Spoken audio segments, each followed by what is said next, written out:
Shodiya. 5 kunlik dunyo ikkinchi qismning 9 dekabr 2025 yilda soat 19:05 da milliy turda namoyish etilishi tomoshabinlar kutayotgan hissiy davomiylikni taqdim etadi. Dastlabki qismda boshlangan ruhiy izlanishlar yanada kuchayib, voqealar oqimi chuqurlashmoqda va bu serialning umumiy sifatini yanada oshiradi. Serialning insoniy kechinmalarni tabiiy va samimiy tarzda ko'rsatishi alohida e'tiborga loyiq. Kadrlar ohangi, sahnalar ritmi va aktyorlarning ishonarli ijrosi hikoyaga yanada hayot bag'ishlaydi.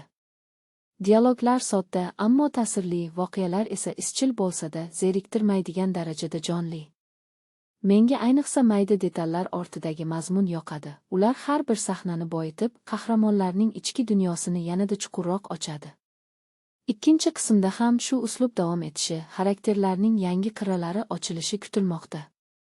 Serial o'zining samimiyligi va oylangan dramatizmi bilan tomoshabinni o'ziga tortishda davom etadi.